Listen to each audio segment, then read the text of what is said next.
দেখেন আমি আপনাদেরকে একটা ভেঙে দেখাচ্ছি, এই যে কতটা কতটা শক্ত। দেখেন ভিতরটা মাশাআল্লাহ কতটা সুন্দর হয়েছে, এই যে কি দারুণ লাগছে দেখতে। দেখছেন?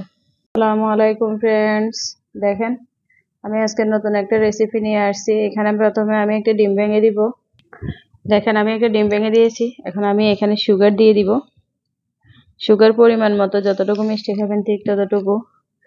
তারপরে আমি এখানে এই যে একটু লবণ দিয়ে দিব। এখন এগুলোকে ভালো করে মিশিয়ে নিব। দেখেন আমি এখন এখানে 1 কাপ দুধ দিয়ে দিব। এই যে 1 কাপ দুধ দিয়ে দিছি এখানে। যেহেতু আমি অনেকগুলো আটা করব, তাই দুধ একটু বেশি দিয়েছি। আপনারা যতটুকু করবেন ঠিক ততটুকু দিবেন। আমি এখন এখানে ঘি দিয়ে দিব।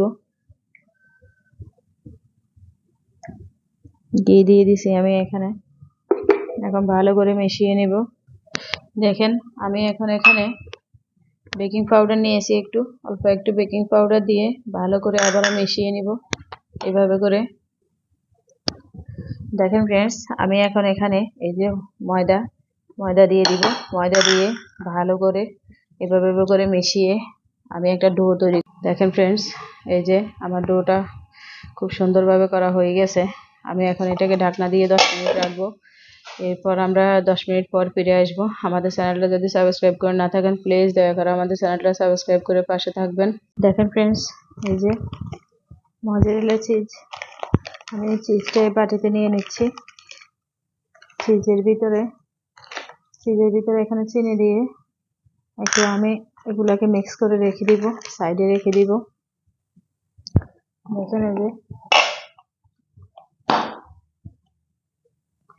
দেখেন এই যে আমি ছোট ছোট করে নিয়েছি, গুটি করে নিয়েছি। এখন আমি এটাকে এভাবে করে ছোট ছোট করে এভাবে করে গুটি করে নিব। দেখেন ফ্রেন্ডস এই যে আমি এরকম বলকে এরকম করে একটু রুটির মতো করে একটু লম্বাটে করে নিয়েছি।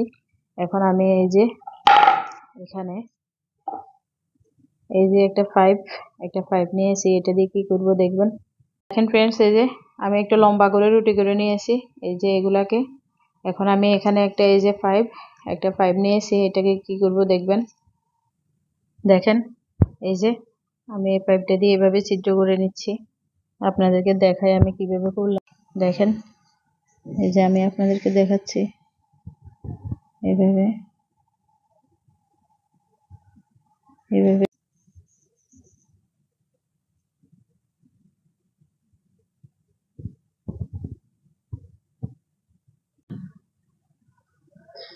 এভাবে করে এই যে ভিতরটাতে আটাগুলো দেখছেন, আটাগুলো ঢুকে গেছে। এখানে আমি অনেকগুলো আটা এই যে এখানে করেছি। এইভাবে করে আমি সবগুলাকে ছিদ্র করে দিব আগে। দেখেন ফ্রেন্ডস আমি এখন এটাকে কি করব, এই যে আমি চিজটাকে চিনি দিয়ে রেখেছি, চিনি দিয়ে যে চিজ রেখেছি ওটা থেকে একটু এখানে দিয়ে দিব। এখানে এভাবে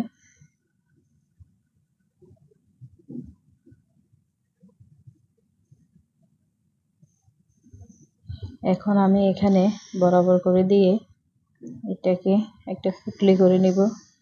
এভাবে পুটলি করে নিয়ে এই কাঁচাটাকে আমি এভাবে তুলে নিব। তারপরে এই কাঁচাটাকে এভাবে তুলে নিব, অল্প একটু তুলে নিয়ে দেখেন কি করব। এই যে এভাবে করব। এখন আমি এখান দিয়ে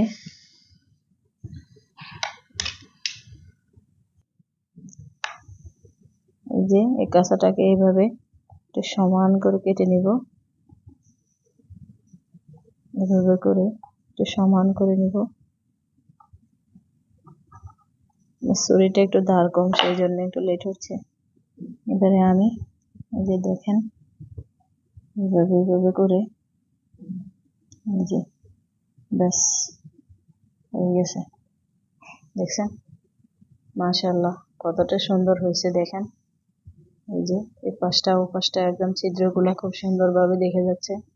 এখন আমি এটাকে সাইডে রেখে দিব। এইভাবে আমি সবগুলোকে বানিয়ে নিব। দেখেন ফ্রেন্ডস এই যে মাশাআল্লাহ কতটা সুন্দর লাগতেছে, কতটা লোভনীয় লাগতেছে। দেখেন ছিদ্র পিঠা একদম ইজি ওয়েতে হয়ে যায়।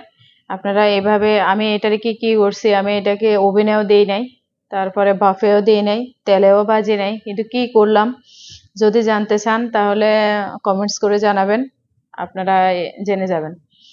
দেখেন এইভাবে সহজে বানিয়ে নেবেন, একদম মানে আর কিছুই লাগবে না, চেটেপুটে খেয়ে নেবেন। যারা শুরু থেকে আমাদের ভিডিওটা দেখেছেন সবাইকে অসংখ্য ধন্যবাদ। ভালো লাগলে একটা লাইক করবেন, কমেন্টস করবেন, শেয়ার করবেন, আমাদের চ্যানেলটা সাবস্ক্রাইব করে পাশে থাকবেন, আমাদের ভিডিওটা পুরো দেখবেন।